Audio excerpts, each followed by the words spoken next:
La la la la la la la.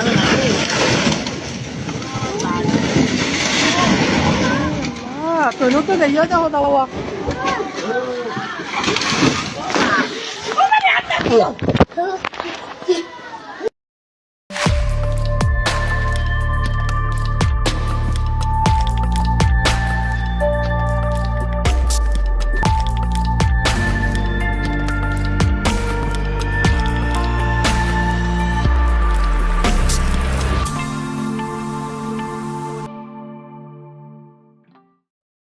যে ভিডিওটা দেখলেন প্রথমে, এটা বাঁশখালীর ঘটনা। টানা 6 দিনের ভারী বর্ষণ আর পাহাড়ি ঢলে সাঙ্গু নদী, ডলু নদী এবং হাঙ্গর খালের পানি বিপদসীমার উপর দিয়া বইতেছে। বাঁধ, ডিঙা, লোকালয়ে ঢুকছে পানি। অন্তত 15টা উপজেলায় 4.5 লাখ মানুষ পানিবন্দী। সবচেয়ে বিপর্যস্ত হয়েছে সাতকানিয়া। প্রায় 80% এলাকা প্লাবিত হয়ে গেছে, পানির নিচে চলে গেছে। প্রায় 3.5 লাখের বেশি মানুষ দুর্ভোগে আছে। কি ভয়ানক অবস্থা! আমি আর সেগুলো দেখাইলাম না, আপনারা দেখছেন মনে হয়। 5 দিনের অতিবৃষ্টি এবং পাহাড় ধসে অন্তত 30 জন মারা গেছে। আর 1983 সালের রেকর্ড ভেঙে 43 বছরের সর্বোচ্চ বৃষ্টিতে চট্টগ্রামও ডুবে গেছে শহর। শহরে জলাবদ্ধতা আর গ্রামের বন্যা, একই আকাশ থেকে নামা একই বৃষ্টি, কিন্তু দুইটা আলাদা রোগ, আলাদা সমাধান। এই সাতকানিয়ার বন্যা স্থানীয়দের ভাষায় নতুন কিন্তু কিছু না। পাহাড়ে বৃষ্টি বেশি হইলেই সাঙ্গু নদী ফুলে ফেপে ওঠে, সাতকানিয়া ডুবে যায়। এটা তারা প্রজন্মের পর প্রজন্ম ধরে দেখতেছে, জানে, মানে সমস্যাটা প্রেডিক্টেবল, সবাই জানে এটা ঘটবে, ঘটতে পারে। কিন্তু রাষ্ট্রের প্রস্তুতি কি? কোনো প্রস্তুতি নাই। ঘটনা ঘটলে ব্যবস্থা নেয়, সেনা নামে, আগে কিছু করা হয় না। আজকের এপিসোড চট্টগ্রামের নগর ডোবা নিয়ে, এটা নিয়ে আগে আলাপ করে নিই, কারণ দুইটা জিনিস আলাদা, দুইটা সমাধান আলাদা। চট্টগ্রাম নগরটা আমাদের বুঝে দেখা দরকার। চট্টগ্রাম ডোবে, বারবার ডোবে। চট্টগ্রাম আমাদের দেশের সবচেয়ে সুন্দর মহানগর, আমাদের বাণিজ্যিক রাজধানী। আমাদের জন্য গুরুত্ব ঢাকার পরেই চট্টগ্রামের। আমাদের কালচারাল ক্যাপিটালও চট্টগ্রাম, আমাদের ইকোনমির হৃৎপিণ্ড। এই চট্টগ্রাম আর চট্টগ্রামের কি অবস্থা দেখেন। এই জলাবদ্ধতার সমস্যা তো একদিনে শুরু হয় নাই, এটা বিকট আকার ধারণ করছে 2002 সাল থেকে। চট্টগ্রামের স্থানীয় এই সংবাদটা দেখেন, 2022 সালে প্রকাশিত। এডিটর সাহেব তারিখটা দেখান। তারা বলতেছে এই সমস্যা 2 দশকে প্রকট আকার ধারণ করেছে। সবচেয়ে গুরুত্বপূর্ণ শিরোনামটা আছে টাইটেলেই। এডিটর সাহেব একটু হাইলাইট করে দেন। চট্টগ্রাম উন্নয়ন কর্তৃপক্ষ জানেই না এই সমস্যা কেন হইতেছে। কি অবস্থা, আজব কাণ্ড।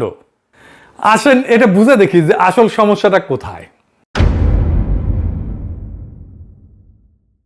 2006 সালে আমি বাংলাদেশে যে কোম্পানিতে কাজ করতাম আর কি, ওই সময় নতুন জয়েন করছি, 1 মাসও হয় নাই। রাতে চট্টগ্রামের ম্যানেজার ফোন দিল, গভীর রাতে, কান্না কান্না স্বরে কইতেছে, স্যার বৃষ্টিতে আমাদের ডিপো ডুবে গেছে, সব ওষুধ পানির তলে, আমরা কিছু করতে পারতেছি না। বুঝতে না বুঝতেই বন্যার মতো পানি এসে সব ডুবাই ফেলছে। কয়েক কোটি টাকার ওষুধ পানির নিচে। পরদিন অফিসে যায় খোঁজ নিলাম, বিড়ি গিচ্ছিরি অবস্থা।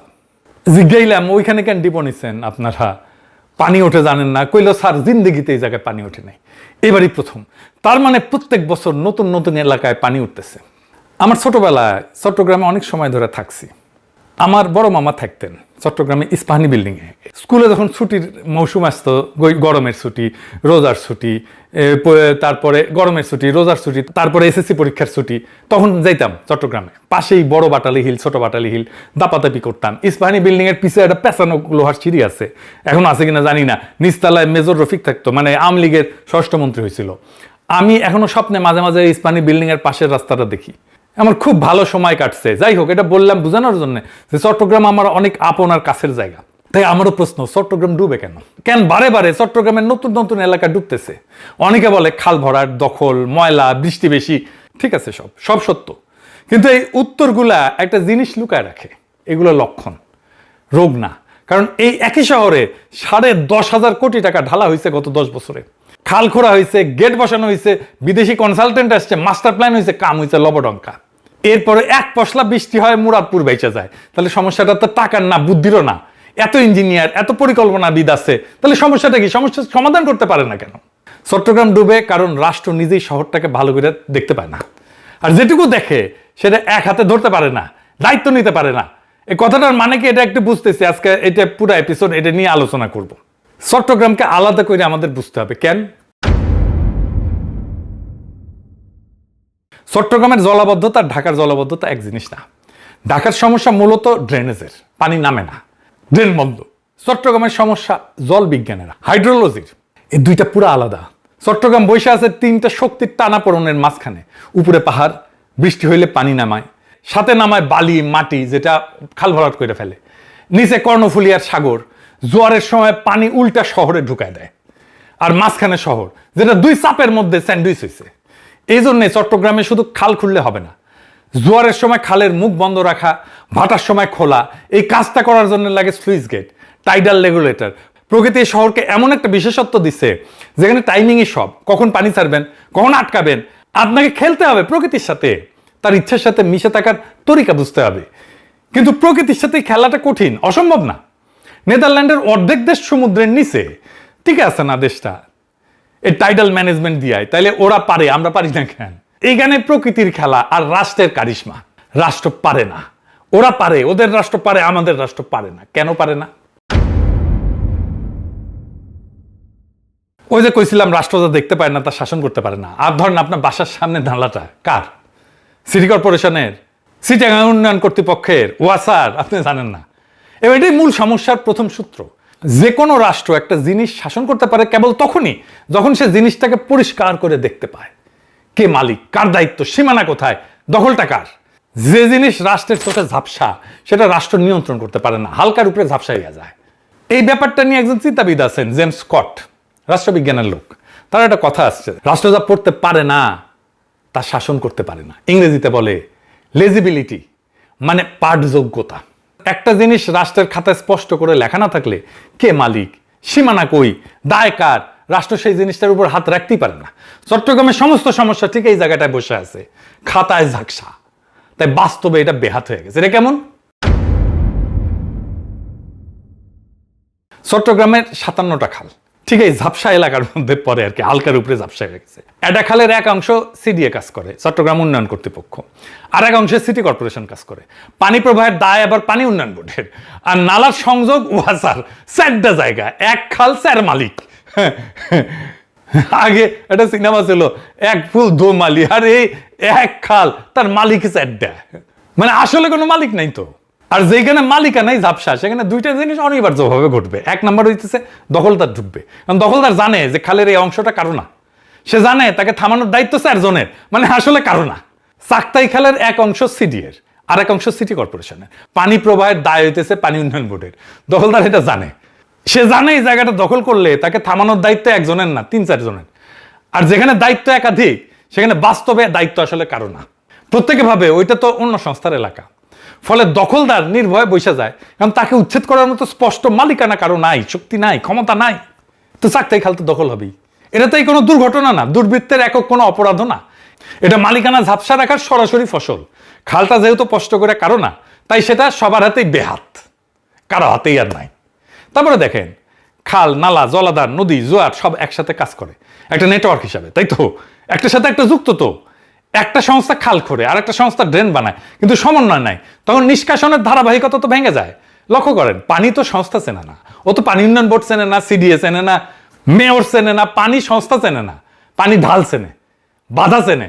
আমরা একটা অখণ্ড প্রাকৃতিক ব্যবস্থাকে 4 টুকরা করে 4 দপ্তরে ভাগ করে দিচ্ছি। পানি যখন এক দপ্তরের সীমানা থেকে আরেক দপ্তরের সীমানায় যায় তখন ওইখানে আটকে যায়। সীমানাটা তো রাষ্ট্রের কাগজে লেখা আছে, পানির কাছে তো নাই। আরো জটিল একটা সমস্যা আছে, সেটা কি? হুকুম দিলে, বরাদ্দ দিলে কাজ হয় না। বাংলাদেশে এটা একটা সমস্যা। হুকুম হয়, বরাদ্দ হয়, কাজের কাজ হয় না। এটা ইন্টারেস্টিং জিনিস শিখি, যেটা দিয়ে গোটা বাংলাদেশ রাষ্ট্রকে ব্যাখ্যা করা যাবে।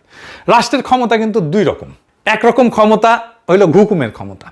সরকার ঘোষণা দিতে পারে, বরাদ্দ দিতে পারে, উদ্বোধন করতে পারে, প্রকল্প নিতে পারে, এটা উপরের ক্ষমতা, দৃশ্যমান ক্ষমতা। আর এক রকম ক্ষমতা হইল বাস্তবে ঢুকে কাজ করানোর ক্ষমতা, সমাজের রন্ধ্রে রন্ধ্রে ঢুকে আসল জিনিসটা ঘটানোর। খালটা আসলে খনন হইল কিনা, গেটটা আসলে ঠিক মাপে বসলো কিনা, দখলদার আসলে উঠলো কিনা, এইটা হইতেছে আর এক ক্ষমতা। সমাজবিজ্ঞানী মাইকেল মান এই 2 ক্ষমতাকে আলাদা নাম দিচ্ছেন। উপরের হুকুমটাকে বলছেন ডেসপোটিক পাওয়ার, আর সমাজের রন্ধ্রে রন্ধ্রে ঢুকে বাস্তব কাজ করার ক্ষমতাটাকে বলছেন ইনফ্রাস্ট্রাকচারাল পাওয়ার। বাংলাদেশ রাষ্ট্রের রোগটা হইতেছে ডেসপোটিক পাওয়ার আছে, থাকে 16 আনার উপরে 18 আনা থাকে, কিন্তু ইনফ্রাস্ট্রাকচারাল পাওয়ার একেবারে 0। চট্টগ্রামের ট্র্যাজেডি হইলো এখানে যে ডেসপোটিক পাওয়ার একদম উপসে পড়তেছে। মানে হুকুমের ক্ষমতা আকাশ ছোঁয়া, আর দ্বিতীয় ক্ষমতা মানে বাস্তবায়নের ক্ষমতা, ইনস্টিটিউশনাল পাওয়ার, এটা শূন্য। প্রমাণ দিই এটা। দেখেন, কাগজে সিডি এর মূল প্রকল্পের অগ্রবর্তী 94.6%, মানে পুরাই হয়ে গেছে। 12 পারা খাল 95% এটা খনন হয়েছে। সড়ক প্রকল্প 93%, নথিপত্রে প্রায় শেষ। এটা হুকুমের ক্ষমতার ভাষা, কাগজের সাফল্য। এখন বাস্তবে দেখেন কি হয়েছে, 90% সম্পন্ন প্রকল্পে 14টা সুইচ গেট এখনো নির্মাণই হয় নাই। আর অনেক জায়গায় খালের ভিতরে বাধা দূর করা হয় নাই, ফলে পানি বাইরে হইতে পারতেছে না। এটা বুঝেন যে শেষ যে 10% আছে, 10%, ওটাই তো কাজের মুখটা। গেট যদি না থাকে, খালের বাকি 90% খাল খনন করে লাভটা কি বলেন তো? গলা টিপে রাখলে শরীর যতই সুস্থ হোক না কেন, স্বাস্থ্য আটকে যাবে, তাই না? আরো নির্মম প্রমাণ দেয়, ইঞ্জিনিয়াররা গেট বানানোর সময় সতর্ক করছিল যে ক্যাচমেন্ট এরিয়া, মানে যে পরিমাণে জায়গা থেকে পানি সে সংগ্রহ করে এই জায়গায় আনবে, সেই পানির সাথে এটা গেটটা, এই পানির তুলনায় গেটটা শুরু হয়ে গেছে, এটা চওড়া করতে হবে। শোনা হয় নাই, বেড়াতে পারবে না তো, উল্টা চওড়া খালকে গেটের মুখে যায় শুরু করে ফেলা হয়েছে।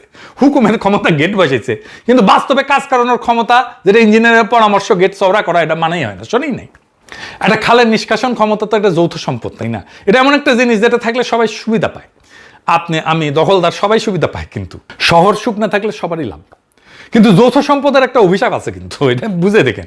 ভাগের মা গঙ্গা পায় না, কথা আছে না? বাংলাদেশ তো আমাদের যৌথ সম্পদ, এটা কি আমরা আমাদের সম্পদের মতো করে হেফাজত করি না তো? যেহেতু সুবিধাটা সবার, যেহেতু রক্ষা করার দায়ও সবার, আর সবার দায় মানে কার্যত আসলে কারোই দায় না। দেখেন কিভাবে কাজ করে এটা। খালে ময়লা ফেললে আপনার আমার ব্যক্তিগত ক্ষতি সামান্য, তাই না? এক ব্যাগ ময়লাই তো, তাই না? কিন্তু ভালো নাগরিকের মতো ব্যবহার করলে আপনার বা আমার ব্যক্তিগত লাভ কি খুব বেশি? সামান্য। আপনি এক নালা পরিষ্কার রাখলে শহর শুকাবে না, তাই প্রত্যেকের কাছে ব্যক্তিগতভাবে ময়লা ফেলাটাই যুক্তিসঙ্গত। কিন্তু এটা কিন্তু খুব একটা চমৎকার বিষয়। দেখেন দেখেন ময়লা না ফেললে আমার ব্যক্তিগত লাভ খুব সামান্য, ময়লা ফেললে আমার ব্যক্তিগত ক্ষতিও খুব সামান্য। তাই যুক্তি কি? আমি ময়লা ফেলবো। সবাই যুক্তিসঙ্গতভাবে আচরণ করে, রেশনাল আচরণ করে, আর সমষ্টিগতভাবে সবকিছু মরে যায়, খাল বন্ধ হয়ে যায়, ড্রেনেজ বন্ধ হয়। দখলদারও ঠিক একই অঙ্ক খেলে। খাল দখল করলে লাভটা তার একাত্ম, জমি, দোকান ভাড়া, কিন্তু ক্ষতিটা অনেকের মাঝখানে সরানো, গোটা শহরের উপরে সামান্য সামান্য করে আপনার আমার উপরে এটা পড়বে, তাই না? কিন্তু ব্যক্তিগত লাভ কেন্দ্রীভূত, একার, সামষ্টিক ক্ষতি বিতরণকৃত। এই অসমতাই দখলকে যুক্তিসঙ্গত করে তোলে। খুব খারাপ লাগলো শুনে, কিন্তু এটাই আসলে কাজ করে। এটাই দখলের পক্ষে সবচেয়ে শক্তিশালী যুক্তি। আর ঠিক এই একই অভিশাপ সংস্থাগুলোর মধ্যেও কাজ করে। স্যার, সংস্থা প্রত্যেকের নিজের অংশটুকু করলেই তার কাজ শেষ। পুরা শহর সুখ এলো কিনা সে দায় কার? সবার। সবার মানে তো আবার কারো না, মানে কারোই না।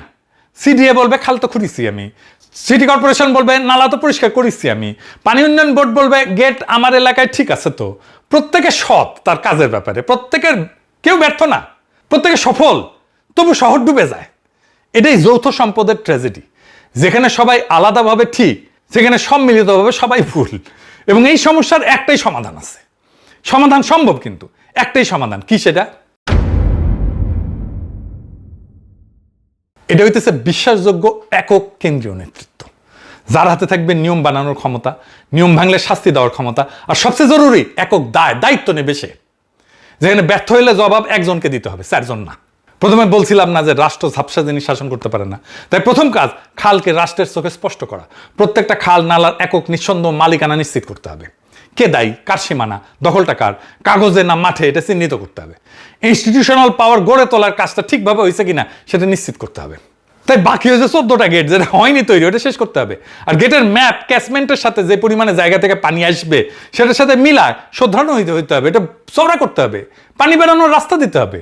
নতুন প্রকল্প নেওয়ার চাইতে পুরানা যে সমস্যা সেটা সমাধান করতে হবে। এই শেষ 10%ই আসল 100% আসলে। এবং প্রকল্পের সাফল্য মাপতে হবে কাগজের অগ্রগতিতে না, বৃষ্টির দিনে শহর শুকনা থাকলো কিনা এটা দেখে। আর কি বলছিলাম না, সবার দায় মানে কারো দায় না। তাই একটা মূল ওষুধ, এক ছাতা, এক কর্তৃপক্ষ, এক দায়। এপ্রিল 2006-এ 19 সদস্যের সমন্বয় কমিটি হয়েছে, সেনাবাহিনীর 34 ইঞ্জিনিয়ারিং ব্রিগেড সহ। কমিটি আর কর্তৃপক্ষ কি এক জিনিস বলেন তো? কমিটিতে দায় আবার ভাগ হয়ে যায় 19 ভাগে। যা লাগবে তা হইল একজনের সব দায়িত্ব, যার হাতে বাজেট, যার হাতে ক্ষমতা, তার হাতেই দায়। 3টা একই সাথে। শহর ডুবলে জবাবটা তাকে দিতে হবে, একাই দিতে হবে। চট্টগ্রামে জলাবদ্ধতা একটা ইঞ্জিনিয়ারিং সমস্যা না, এটা একটা রাষ্ট্র গঠনের সমস্যা। পানি এখানে নিছক পানি না, পানি হইল একটা আয়না, যেখানে বাংলাদেশ রাষ্ট্রের চেহারাটা ধরা পড়ে। যে রাষ্ট্র ঘোষণা দিতে পারে কিন্তু কার্যকর করতে পারে না, বরাদ্দ দিতে পারে কিন্তু সমন্বয় করতে পারে না, দেখতে পারে একটা অংশ কিন্তু ধরতে পারে না গোটাটা। চট্টগ্রাম জলাবদ্ধতা ঠিক করা সম্ভব? এখন প্রশ্ন করতে পারেন কয়দিনে ঠিক হবে? এই প্রশ্নটা আগে জিজ্ঞেস করেন। রাষ্ট্রকে কোনোদিন শহরটা ড্রেনেজ ম্যানেজমেন্ট একক কর্তৃপক্ষের হাতে দিতে রাজি হবে? যেদিন একজন দায়িত্ব নেবে, বাজেট ক্ষমতার দায় তিনটা যখন এক হাতে, সেদিন থেকে 2 থেকে 3 বছর এই সমস্যার সমাধান হয়ে যাবে একবারে পুরাপুরি। তার আগে না, 200 বছরেও না। আপনি যত হাজার কোটি টাকা ঢালেন না কেন, লাখ কোটি টাকা ঢালেন না কেন, হবে না এটা। চট্টগ্রামবাসী আওয়াজ তোলেন, এক ড্রেনেজ কর্তৃপক্ষের হাতে চট্টগ্রামের জলাবদ্ধতার সমস্যার সমাধানের দায়িত্ব দিতে হবে। তাহলেই চট্টগ্রামবাসী এই জলাবদ্ধতার সমস্যা থেকে মুক্তি পাবে। ইনকিলাব জিন্দাবাদ।